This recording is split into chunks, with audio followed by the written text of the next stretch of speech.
আপনি যদি কর আইনজীবী পরীক্ষার জন্য প্রস্তুতি নিয়ে থাকেন তাহলে আরো বেটার প্রস্তুতি হবে আজকে যে বিষয়টি আলোচনা করবো সেই বিষয়টির জন্য। সেটি হচ্ছে এডিআর। এডিআর কি, এডিআর কেন হয়, এডিআর কিভাবে করতে হয়, এডিআর এর আবেদন কেমনে হয়, ঠিক আছে, এডিআর নিষ্পত্তিটা বিষয়বস্তু কি, সেই বিষয়ে আজকে আমরা আলোচনা করব বা শিখব। তাহলে প্রথমে আমরা শিখি হচ্ছিল এডিআরটা আসলে কি। এডিআর ফুল অ্যাব্রিভিয়েশন হচ্ছে অল্টারনেটিভ ডিসপুট রেজুলেশন। এর বাংলা হচ্ছিল বিকল্প বিরোধ নিষ্পত্তি। আসলে বিকল্প বিরোধ নিষ্পত্তিটা কিভাবে হয়, কাদের সাথে বিকল্প হয়, কাদের সাথে মনে করেন বিরোধটা হয়, সেই বিষয়গুলি আজকে আমাদের যে আলোচনা ভিত্তিক যে ক্লাস আছে, আশা করি এই ক্লাসে যদি আপনি যুক্ত থাকেন তাহলে এডিআর সম্পর্কে আপনার একটি বিস্তর ধারণা হয়ে যাবে আশাবাদী। তাহলে সর্বপ্রথম হচ্ছে হলো বিকল্প বিরোধ নিষ্পত্তি কি। এডিআর এর বাংলায় কিন্তু বিকল্প বিরোধ নিষ্পত্তি বা এডিআর আমরা যেটা লিখি, তাহলে বিকল্প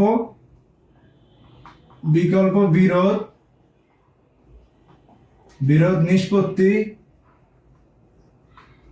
নিষ্পত্তি কি, বা ব্র্যাকেটে যদি এরকম আসে এডিআর কি, তাহলে আমাদের হচ্ছে হলো এটাও কিন্তু আমাদের 2 মার্কে আসতে পারে বা 1 মার্কের যে ছোট প্রশ্ন তার জন্য আমাদের এটা হইতে পারে।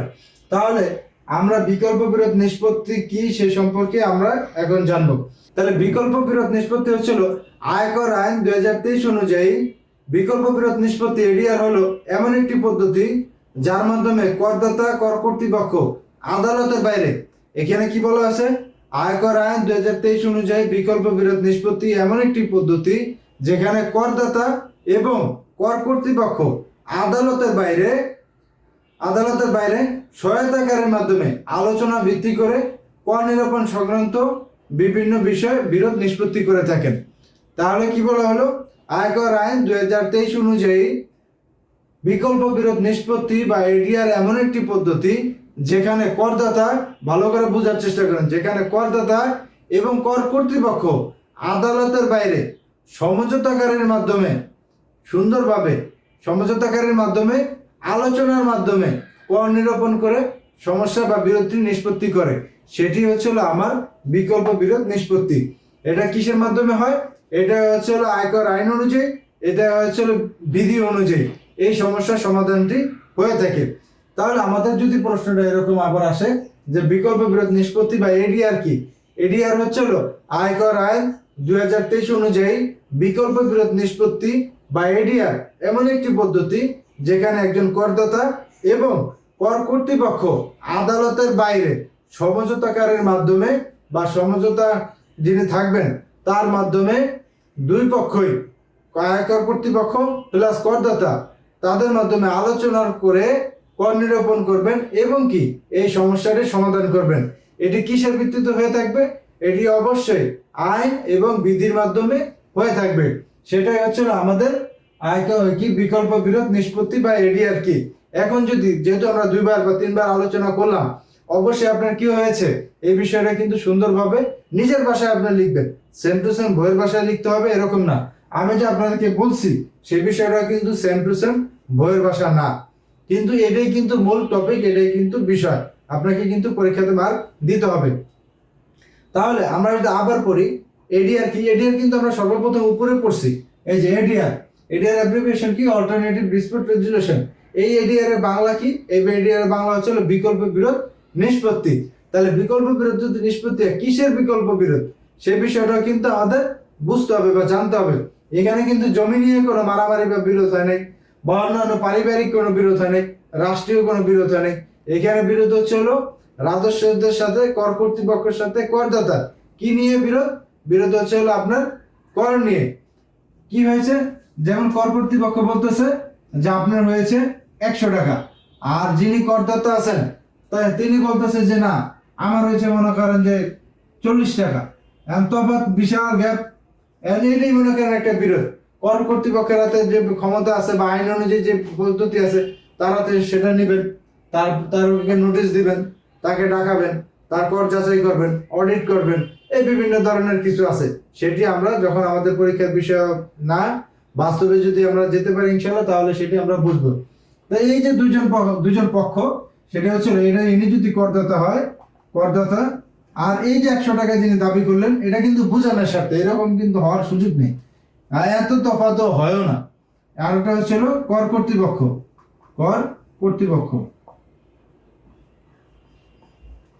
কর কর্তৃপক্ষ। এখন দেখা যেতেছে কি, এই যে করদাতা এবং কর কর্তৃপক্ষ, ইনি চাইতেছে 100 টাকা, ইনি বলতেছে আমার কাছে হলো 40 টাকা। তাহলে এই যে মাঝখানে যে 60 টাকার যে একটা গ্যাপ আছে, এই গ্যাপটা, এই মাঝখানে যে টাকার গ্যাপটা বলেন বা এই সমস্যার গ্যাপটা বলেন, সেটি হচ্ছে সমাধান করবে কে? এই এডিআর এর মাধ্যমে। এডিআর এর মাধ্যমে। তাই না? আপনি বলতে পারেন তাহলে কি এটা 100 টাকায় কি ফেরত পাবে? না, এরকম হওয়ার কোনো সুযোগ নেই। আর এখানে যে উনি বলতে পারেন যে আমি কি 40 টাকায় দিব, না, এরকম হওয়ার কোনো সুযোগ নেই। এই যে এডিআর হচ্ছিল যে একটা আইন আছে, বিধিমালা আছে, তার উপর ভিত্তি করে কিন্তু কার্যক্রম পরিচালনা করে। যিনি সমঝোতাকারী তাকে কিন্তু আপনি আবেদন করার মাধ্যমে কিন্তু সমঝোতাকারী আসবে। এখানে কিন্তু নিজের ইচ্ছা মতন আপনি যে কাউরে সমঝোতাকারী বা এডিআর কর্তৃপক্ষ বানাইতে পারবেন না। সেক্ষেত্রে কি করতে হবে? এডিআর এর জন্য আবেদন করতে হবে। আবেদন পদ্ধতি আমরা ইনশাআল্লাহ সামনে পড়তেছি, সমস্যা নেই। তাহলে আমাদের কি হলো, যদি আমরা এভাবে পড়ি যে বিকল্প বিরোধ নিষ্পত্তি কি, সেটি হচ্ছিল আয়কর আইন 2023 সালের আয়কর আইন 2023 অনুযায়ী এই বিকল্প বিরোধ নিষ্পত্তি বা এডিআর এমন একটি পদ্ধতি যেখানে করদাতা এবং কর কর্তৃপক্ষ, দুইটি পক্ষ, করদাতা এবং কর কর্তৃপক্ষ কি করবেন? আদালতের বাইরে, এটা কিন্তু আদালতে বিচারাধীন যেগুলো আছে সে আদালতে বসে হবে না, আদালতে আপনি আবেদন করবেন, আবেদন করার পরবর্তীতে এডিআর এর যে বিষয়টি আছে সেটা আদালতের বাইরে সমঝোতাকারীর মাধ্যমে, সমঝোতাকারী বলতে কিন্তু এডিআর বলতে বিকল্প বিরোধ নিষ্পত্তিকারী, সে নিয়ে হচ্ছিল সমঝোতাকারী। এই সমঝোতাকারীর মাধ্যমে করদাতা এবং কর কর্তৃপক্ষের সাথে আলোচনার মাধ্যমে নতুন ভাবে কর নিরূপণ বলতে যদি 100 টাকা হয়ে থাকে, তাহলে এই যে যিনি এডিআর কর্তৃপক্ষ আছে তিনি এটা সুন্দরভাবে দেখবেন যে আসলে কি ওনার 100 টাকা হয়েছে কিনা, আর ইনি আবার দেখবেন যে আসলে কি ওনার 40 টাকা হয়েছে কিনা। দুইজনের আলোচনার মাধ্যমে এনাকে সহ সুন্দরভাবে এটি যাতে করে নির্ভুলভাবে এই কর হিসাবটি হবে। হিসাব হওয়ার পরবর্তীতে দেখা গেল এরকম যে এইটা 40 টাকা না, এখানে যায় দাঁড়ালো কত, ধরেন 70 টাকা। আর এই যে কর কর্তৃপক্ষ দাবি করলো 100 টাকা, সেখানে কি তারও এটা মানতে হবে, তিনি এটা মানতে হবে। যদি 70 টাকায় মানে, তাহলে হচ্ছিল এই যে এডিআর বা বিকল্প বিরোধ নিষ্পত্তিকারী ওনার এই কার্যক্রমটি সফল হয়েছে। যদি কোনো পক্ষ না মানে, তাহলে কিন্তু সেটি বাদ, সেটি কিন্তু আর এডিআর বা বিকল্প বিরোধ নিষ্পত্তিকারীর আর হাতে থাকবে না। তাহলে আমরা যদি এখানে বিকল্প বিরোধ নিষ্পত্তি কি, আপনি বলতে পারেন এত সময় নিচ্ছি কেন, সেটি হচ্ছে বিকল্প, এখান থেকে প্রশ্ন হয়তো বা 2টা বা 1টা আসতে পারে, আবার নাও আসার সম্ভাবনা থাকতে পারে। তাহলে যদি আসে, সেক্ষেত্রে যদি আপনি এই জেনারেল বিষয়গুলি আপনি জানেন, তাহলে আশা করি আপনি লিখতে পারবেন। তাহলে আমাদের কি হলো, বিকল্প বিরোধ নিষ্পত্তি। বিকল্প বিরোধ নিষ্পত্তি বা এডিআর হচ্ছিল আয়কর আইন 2023 অনুযায়ী বিকল্প বিরোধ নিষ্পত্তি বা এডিআর এমন একটি পদ্ধতি যার মাধ্যমে করদাতা এবং কর কর্তৃপক্ষ উভয়ই যিনি আছে উভয়ই কি করবেন, কর্তৃপক্ষ আদালতের বাইরে সহায়তাকারীর মাধ্যমে, সহায়তাকারীর ভিত্তিতে কর নিরূপণের মাধ্যমে এটি কার্যক্রম পরিচালনা করবেন। এই হচ্ছে আমার এডিআর। তাহলে আমরা যদি পরবর্তী প্রশ্নটি করি, সেটি হচ্ছিল আমার পরবর্তী, যদি আমরা এই প্রশ্নটি এইভাবে করি, এডিআর আবেদনের দাখিল বা সময়সীমা কি, তাহলে বিকল্প বিরোধের এডিআর আবেদন, এখানে দিলাম হচ্ছিল আবেদন। আমাদের 2 নম্বর প্রশ্ন কি, 2 নম্বর প্রশ্ন হচ্ছিল বিকল্প বিরোধ নিষ্পত্তির আবেদন, আপনি আবেদন কখন করবেন বা আবেদন ফি কি, আবেদন ফি। এই 2টি প্রশ্ন কিন্তু এখানে আমরা লিখে দিলাম, বা এই 2টা প্রশ্ন কিন্তু আমরা ইনশাআল্লাহ পড়ব। তাহলে কি হলো, বিকল্প বিরোধ নিষ্পত্তি আবেদন যেটা আছে সেটি আপনি কিভাবে করবেন বা কোথায় করবেন সেটি, আর এটি হচ্ছিল আবেদন ফি কত হবে। বিকল্প বিরোধ নিষ্পত্তি যে আবেদন করবেন বা এডিআর এর যে আবেদন করবেন, সেই এডিআর এর আবেদন আপনি কত দিনের মধ্যে করবেন, সেটা ছিল দাবি প্রাপ্তি। এই যে আমরা এই প্রশ্নটা পড়তেছি, দাবি প্রাপ্তির বা যিনি দাবি করবেন, দাবিনামা প্রাপ্তির তারিখ অথবা আপিল কর্তৃপক্ষ বা আদালতের অনুমতির তারিখ হইতে 30 কর্মদিবসের মধ্যে আপনি এই বিকল্প বিরোধ নিষ্পত্তির জন্য আবেদন করতে হবে, 30 দিনের মধ্যে।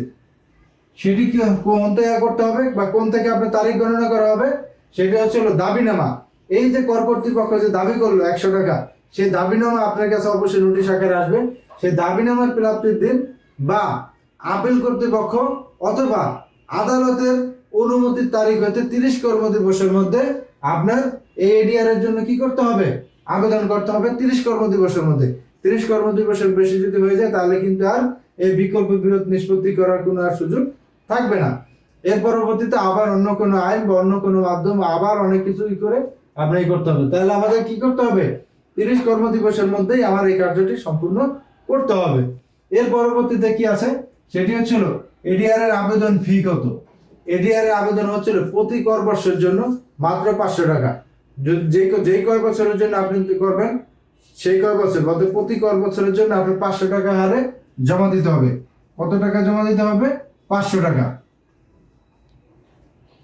তাহলে আমার কি গেল, আমার আসলে এখানে কিন্তু আমরা দুইটা প্রশ্ন পড়লাম। দুইটা প্রশ্ন কি কি, একটা হচ্ছে বিকল্প বিরোধ নিষ্পত্তির আবেদন কোথায় দাখিল করবেন বা কত দিনের মধ্যে দাখিল করবেন, আর একটা হচ্ছে আবেদন ফি কত। সেটা হচ্ছে প্রথমটি যেটি আছে আবেদন কই করবেন বা কত দিনের মধ্যে করবেন, সেটি হচ্ছে আপনার দাবিনামা যেদিন আপনি পাবেন হাতে পাবেন বা আপনার করদাতার পক্ষে যেদিন হাতে পাবেন যে দাবিনামা পাওয়ার প্রাপ্তির দিন বা আপিল যিনি করেছিলেন আপিল কর্তৃপক্ষ বা আদালতের অনুমতি পাওয়ার 30 দিনের মধ্যে আপনার এই এডিআর এর জন্য আবেদন করতে হবে। এটি গেলে এক। 2 নাম্বার হচ্ছে আবেদন ফি কত হবে। আবেদন ফি হবে প্রতি কর বর্ষের জন্য 500 টাকা হারে আপনার আবেদন ফি জমা দিতে হবে। এই হচ্ছে আমার 3টি প্রশ্ন গেল।